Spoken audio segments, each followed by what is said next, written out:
All right, so moving on from the last meet, we discussed on how in the first part of the drive, the body is there to hold the connection between your hands and your feet. All right, it's not there to open, it's there literally to hold onto what you can produce with your legs. Okay, once we move further, once we have then picked up the boat with the legs and we have started to suspend, there comes a point where it's difficult to keep connection with your legs only, and that's where the body comes in. The body swing can almost be thought as a multiplier for your legs. Okay, I like to think of it in this way. Explain to the athlete that you have two parts or two sections, below your hips and above your hips. In the first part of the drive, your body is obviously holding, it's doing something, but the force generated is coming from your hips and below your legs, in other words. Okay, so your legs are creating a force and they are creating movement on the seat. As the boat speeds up, obviously it is more difficult to keep that connection we've talked about so much, and that's where the body comes in. So the body is there to lever against the legs. All right, so the top system, i.e. body above the hips, lever against the bottom system, i.e. the legs. All right, so push, and then as you start to need more velocity, your back will come on against your legs there. It's actually as simple as that. In the first lecture we talked about, in the first meet we talked about the finish position, so you can take this info and put it onto that first video, and you should have a good idea if you look at all of the meets sequentially as to the stroke cycle, and it might help to explain that to your athletes. But this part of the stroke here is extremely important because that lever is where you can generate a huge amount of speed and force. Okay, it is a very, very strong movement if you can get the athletes to coordinate the back moving against the legs. Otherwise what happens is you have your legs finish, then you have your body trying to come on. It is a coordinated movement, just the way swinging a golf club is a coordinated movement. Lifting a weight off the floor is a coordinated movement. It's about bringing your body, working them against your legs in actually a very coordinated way. It's not supposed to look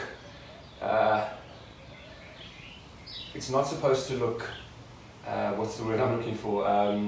The movement shouldn't be jerky. Okay, it shouldn't be that you push your legs and then you suddenly see this hectic movement with the body.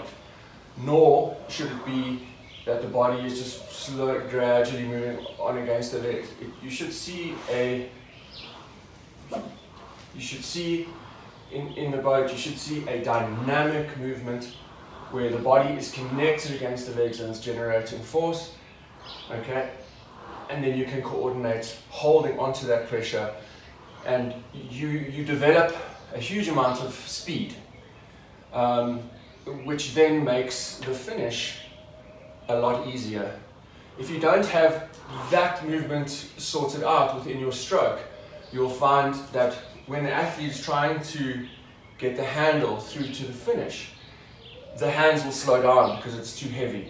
So you generate force, you start to develop speed in the stroke, okay, and then you give it the hips come on and they generate this dynamic acceleration, which makes it light for you to keep that handle velocity coming through. And your arms, in theory, don't need to be huge and, you know, generate a massive amount of force. It's just holding on to the speed of the handle so that you can keep that acceleration and extract cleanly.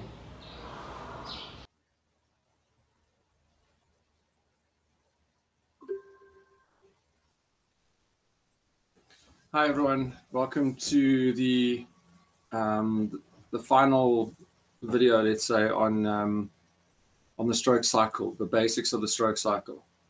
I'm going to get straight to it. The reason I haven't gone with a meet is it's just a little bit easier to go through videos, and I've got some videos that I want to show you later on, and hopefully we can commentate on those.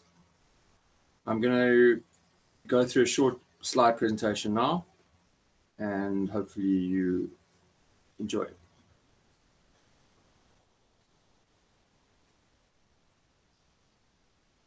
All right, so preceding this, we talked a lot about connection. I think that was the most important thing as we moved on to the drive, highlighting the two parts of the of putting force on the boat, that is muscular force, and then also organizing position so that you can suspend your body weight off the seat, hence thus using gravity to create more force on your spoon. Secondly, using the legs only to push off. In South Africa, we try not to open up. We try to push off just with the legs and hold with the body. So not opening up nor slipping. Okay, so in other words, holding on to the leg drive and really pushing off with the feet using the legs. And then as we moved later on into that leg drive, we talked about the importance of hanging off the handle or being relaxed. All right. Cool. So the focus points for today, number one, acceleration and holding the connection. Okay. The only way to hold connection is to accelerate. It's as simple as that. Number two, working the body off the legs. That is how we accelerate, and the timing of that. And then a short talk about just coordinated movement and flow, which we've already talked about a fair amount in the other presentations. And then the practical, and I'm going to try and share some videos on screen and try and do a little bit of analysis so that I can kind of talk you through some of the points that I have identified on those clips. All right, so first point, acceleration and holding connection. Okay, last time we talked about connection and what it is. Basically, your back is there to add value. It's there to add something so that you can accelerate off your seat. Okay, to hold, this isn't written very well, but to hold connection, the force needs to be great enough to keep accelerating. Okay, you could replace it with, you could replace the words as well. You could say to accelerate, the force needs to be great enough to keep connection. And that's important that you understand that. If you have a huge force early on and you are not able to keep your body moving fast enough behind the handle to generate a force on the spoon, it means that you've lost the boat and you're not accelerating it at all. If there's force on the spoon, the boat will be accelerating. All right, then working the body off the legs. A lot of coaches you'll hear talking about knee or calf thigh angle and body angle, which is the angle between your thigh and your chest, and basically working those two things against each other to lever. That is the important part of working the body off the legs. It's easy if you see the system as two parts. Number one, the leg drive, i.e. the knee, the knee angle or the calf thigh angle, and then the body represented by your handle, because remember you're hanging, it's like a piece of rope, but the body is the angle between your thigh and your chest. If the seat is moving well, i.e. you've pushed off well with your legs, then the body can give a lot of force through that lever. Okay. And this gives you your connection or continued acceleration. And if you cast your mind back to the last talk we did, I remember we said, how much force should you use? And the answer to that was as much as you can keep. And I think we've been through that enough. If you have a huge spike of force, that's great, but it's difficult to keep hold of it. Just as if you have a very soft and or too soft on the front end and you drive too softly, anyone can have good connection through the finish if the first half of the drive has been poor.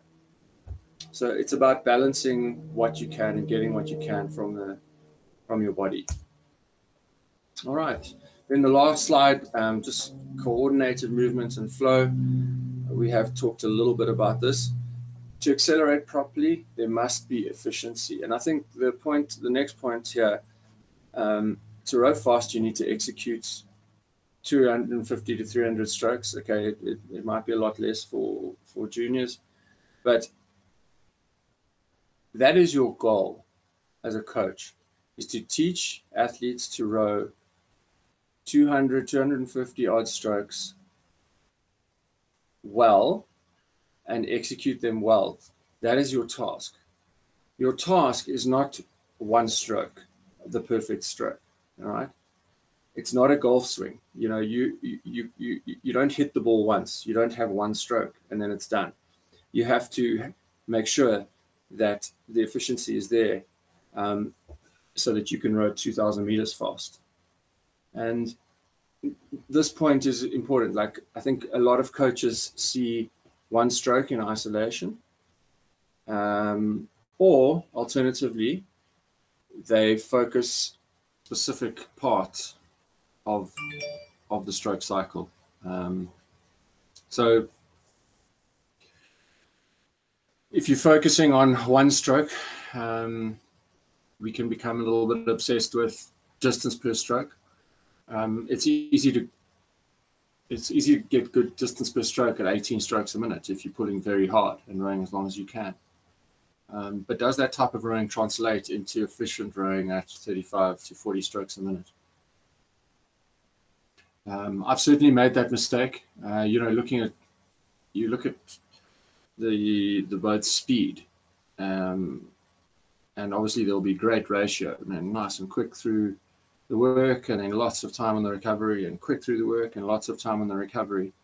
But that ratio will change significantly as you go up in stroke rate, and one needs to make sure that the pattern of movement that you're rowing at 18 and 20 can still be translated into something at 35 or 40.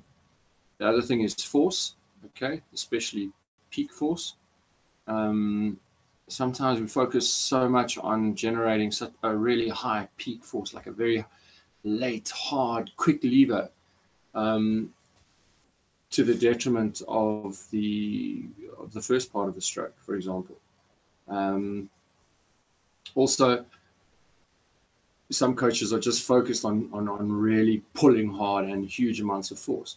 Obviously, force is extremely important in rowing, but if you are focused towards a specific, say, late force, late peak of your force, or maybe you are completely focused on guys jumping off the front, you can also get yourself into trouble where you're not able to sustain that connection. You sometimes find that you'll gravitate towards bursts or sprinting, alternatively rowing at a low stroke rate or pulling very hard.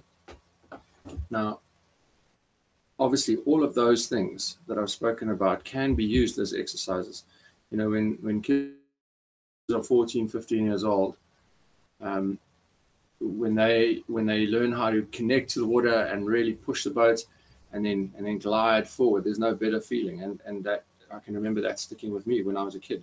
Finally, we realized that the boat actually can work for us in the recovery. And so the ratio must have been quite exaggerated at that point. So you do need to go through all these things, but just because you fast at 18 doesn't mean that you fast at race pace.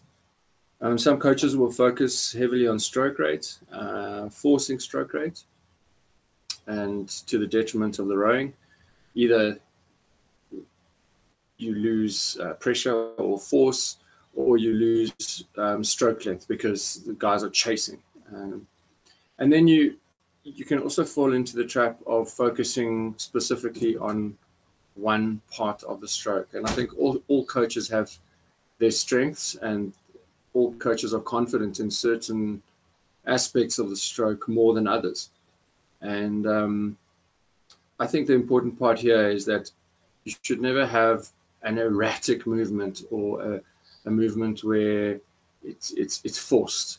We need to try and get a smooth cycle going. I don't need to go into those examples. I think we've spoken enough about that previously. Now I'm going to go on to the videos. Hopefully they come up and we can have a discussion around that.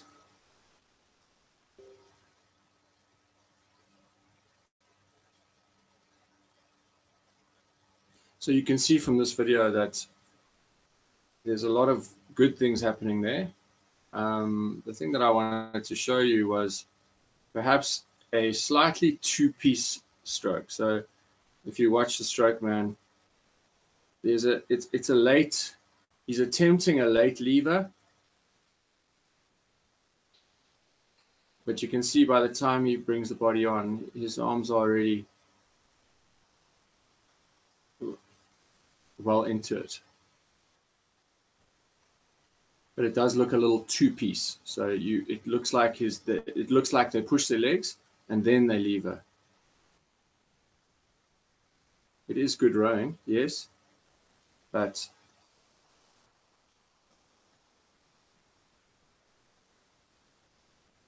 it looks like a 1 on the legs and then a 2 on the body.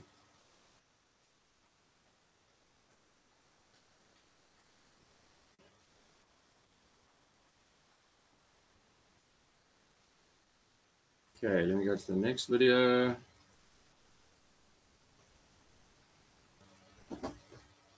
So this is Sarasota, 2017, I guess.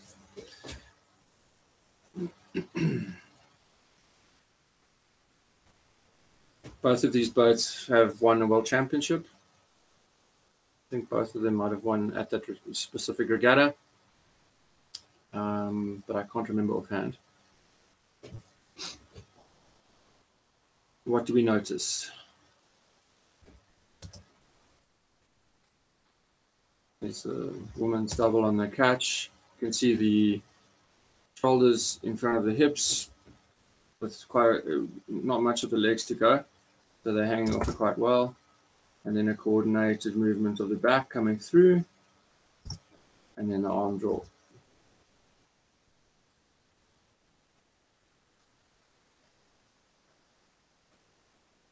And it doesn't, they're running steady state, obviously. It doesn't look like they are like cranking the boat along. You can see there's a good connection. They're moving the boat past the blade. And you can imagine that movement that they're doing now being taken up to race pace quite easily. This woman's pair is obviously an exceptional boat. A lot of things that would disagree with what we've spoken about. Firstly, posture. Secondly, a slightly paused rhythm on the back end. But at the end of the day, what I think really works well in this boat is they get a fantastic amount of force on the spoon early, and they hold onto that connection incredibly well. That's an exceptionally good boat. Here's another video. This is French pair back in 2011, the year before London. And you can see how smoothly this boat is moving and how it's running on the recovery.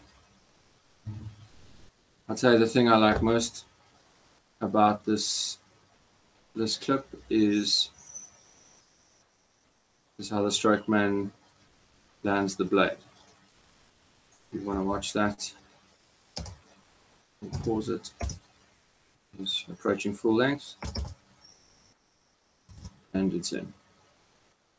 You can now hang off it. There's a vertical shin, and you can push. And he does. He pushes. He pushes. Starts to lever quite late, and then holds onto it. Track cleanly.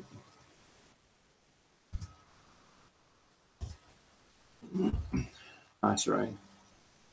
This is another video of a light men's double a couple of years back. The reason I like this video is that I'll start it from the beginning. It starts with steady state rowing and then moves on to a build.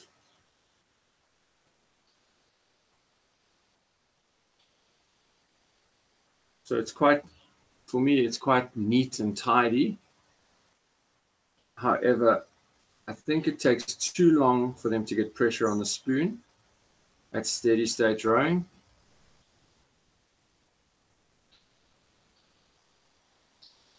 And because it takes too long to get pressure on the spoon on the low end, when the speed comes up, they struggle just as much. But the sequencing and the general picture is probably something that is good to watch.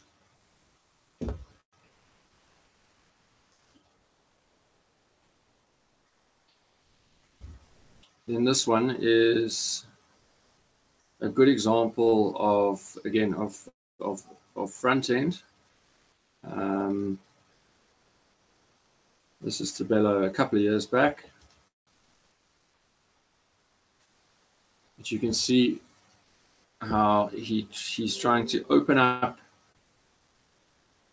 at the catch and hold his position. So he's not falling over or through his knees. He's trying to open up the catch and hold his chest up. Nice and tall, place, push off. Yeah, just wanted to say thank you for everyone that's tuned in to these talks. Hopefully you got a little bit out of those videos. I think it would have been very difficult to analyze videos live in a class or in a meet with you guys. So hopefully you've enjoyed that. And the intention, we might have a little break now, but the intention is to go on to some talks about things like rhythm, possibly some training, and other topics. Feel free to message me or email me questions, and hopefully we'll see you guys on the water soon. All the best. Have a great weekend.